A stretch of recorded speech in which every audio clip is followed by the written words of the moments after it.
Hey guys, welcome back. So today I wanted to show you the Gem Fluffers. These are a really unique thinner, it's not quite a thinner, it's not quite a chunker, and it's obviously not a straight. It's very unique. I don't know how else to describe it.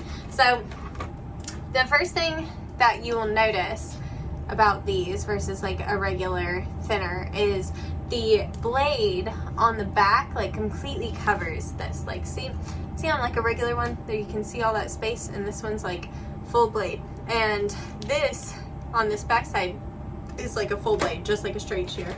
Sorry, I've been kind of like burpy and I've had hiccups today. I don't know what's going on with me. My body's like, girl, I don't know. Anyway, so here's like the regular Gem. These are actually their curved thinners. They only have a slight curve to them. I think that's because they're thinners. I don't know. I'm not an expert, okay, but let's talk about the Fluffers. So I wanted to use them in a video because I literally can't describe like how they're different, but they're just different. So what I use them for is I like to use them instead of straight shears on textures like this. So your Yorkies, your Maltese, any wire hair terriers, any thin, fine hair that leaves marks easily. So like when you cut it, you can really see a blunt line really easy. Really like these for that because it blends a lot smoother. So let me get started. He's like, I'm gonna lay down if you're gonna take forever. So first thing I'm gonna do, I'm trying to bring him over so you guys can really see this. Oh, and another good thing about these, by the way, is they're flippers, so you can flip them either way. And I personally love flippers. So, like I said, they're gonna take out more than a thinner, less than a straight. Like for me on this type of hair, they literally almost take out as much as a straight.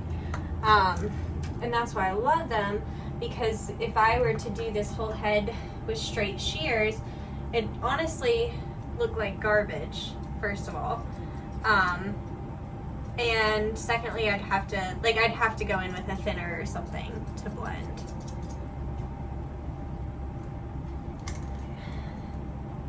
This forehead to where I want it. Yeah, you gotta look at the camera.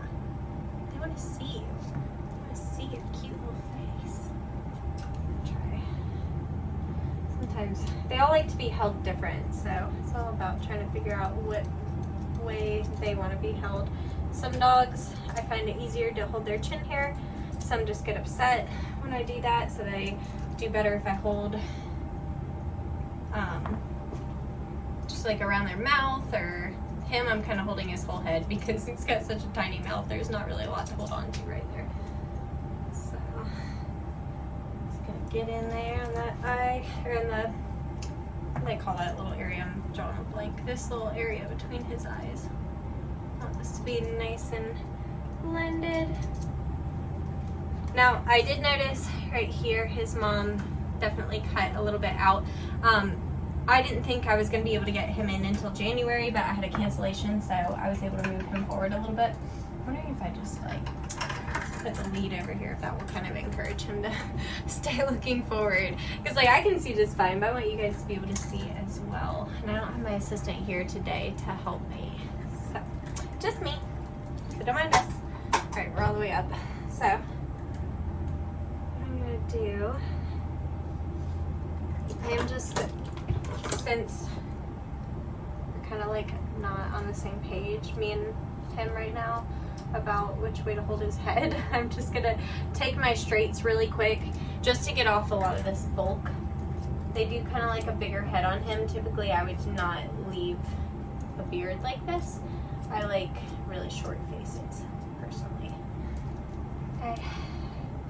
So when I'm trimming like this, I literally just kind of have a picture in my head of what I want it to look like. And I'm just kind of making that picture come to life. I don't know how else to describe it really. You know what a Yorkie looks like, right? So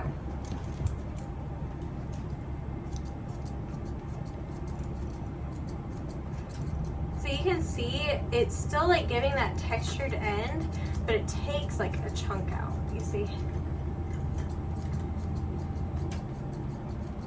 But it leaves you with this like nice kind of diffused end. This hair I like doing Yerkes, but it's not, their hair is difficult. But that's why I like shears like this. And that's why I'm particular on products that I will use on Yerkes, because I need it to behave a certain way to make it easier to cut.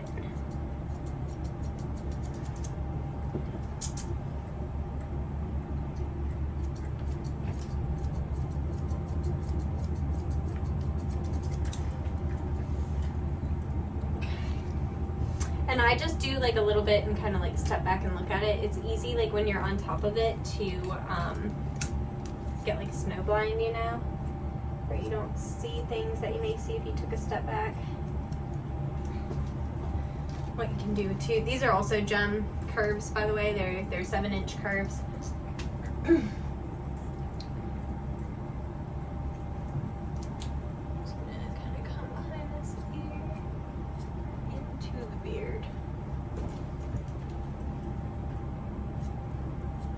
Now that I have one side done, I'm just kind of using that as my guide on the other side.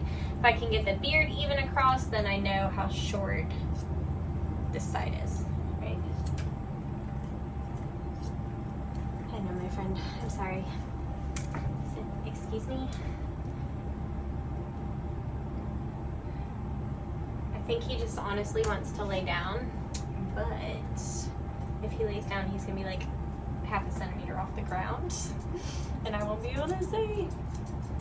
So that's why I'm making him stand up for me. Alright. So all I'm doing this, by the way, I am holding this between my two fingers. You see this point right here? That's what we're trying to take off. We don't want a point there.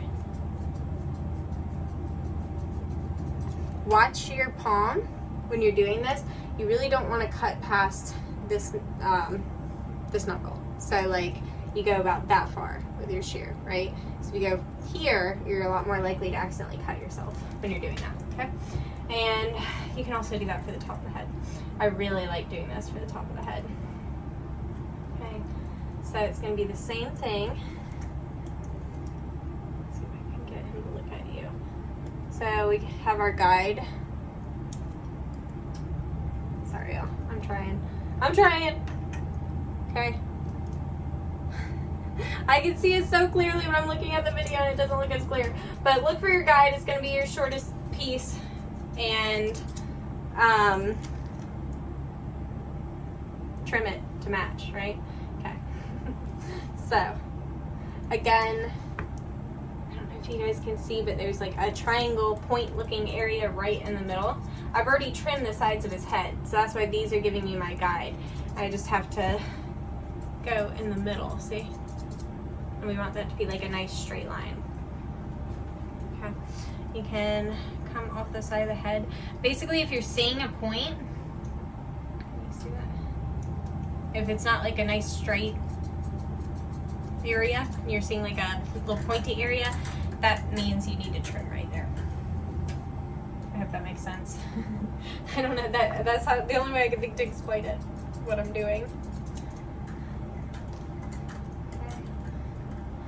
Now we're gonna brush it out all nice and smooth because I want to get a good look at what we're working with, where we're at.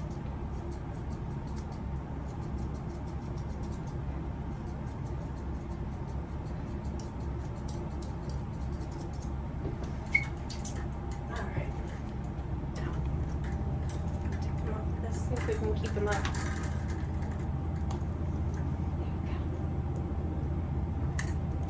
So, I don't know if you can see what I just did, but I just brushed this stuff down and it brought out a couple little chunks here. So I'm going to take that off so we have a nice head. Again, I'm just using those fluffers. Once I get the bulk off with the straights, then I pretty much use the fluffers for the rest. So, get you over here.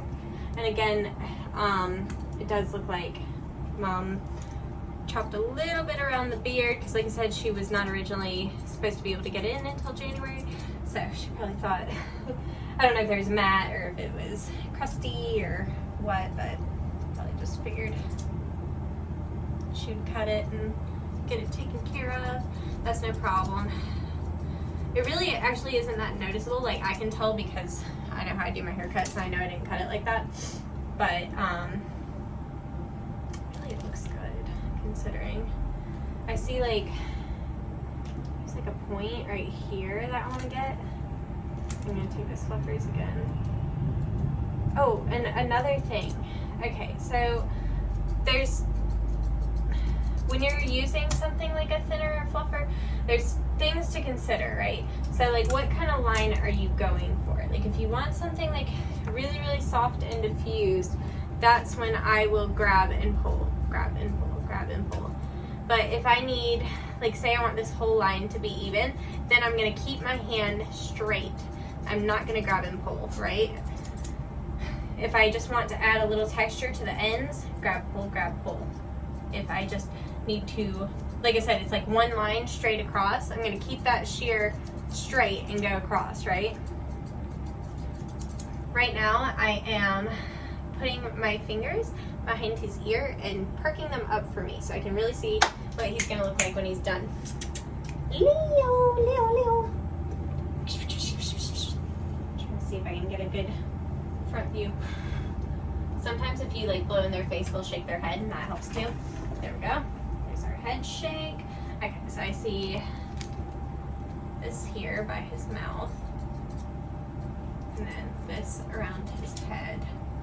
I'm gonna hold his ear gently. I don't want to pull it up because that's gonna change the lengths. Like, you see how if I pull it up like this, it changes. Can you? I don't know if you can tell it from there. Let me move him. Okay.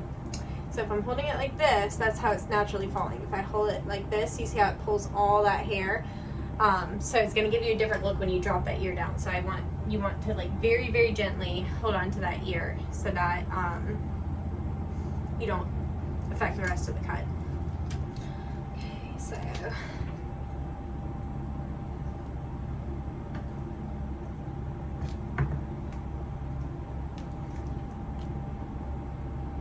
and you will get to a point where you can just kind of like look and see, and you're like, this is sticking out weird, so that needs to be trimmed a little bit more.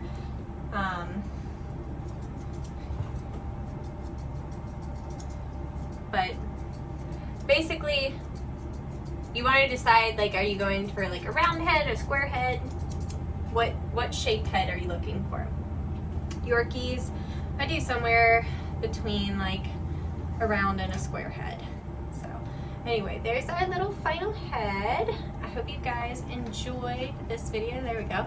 All right, I hope you guys enjoyed this video, and I hope it showed you kind of how the Fluffers perform, because they are just like so different than like a regular thinner. Like, a regular thinner is gonna leave a lot more behind. They still have their place. Like, I'll show you. I've got a little spot between his eyes right here that I can see that like a little bit more blended. So the thinners are just gonna take out a lot less, right? Like, if I did a chop like that with those Fluffers, you would see it. It's gonna almost, it's literally between a thinner and a straight. That's the best description I can give, right? So again, Gem Fluffers, I believe these are like $95 or $100, somewhere around that range. Super affordable, super nice quality. They're also made by sharpeners. So if you get a pair and they're not good, reach out to the person that sold them to you and they will get them fixed up for you. Also, last thing, use code Stevie to get yourself 10% off the Gem shears. The 10% will be donated to the Pup Relief Tour. So that helps groomers who are helping dogs in need. So if you want to get a discount and you want to donate to a charity, use code Stevie at checkout at summitsharpening.com. I will link that in the description down below. And yeah, hope you guys enjoyed this video, and I'll see you in the next one. Bye!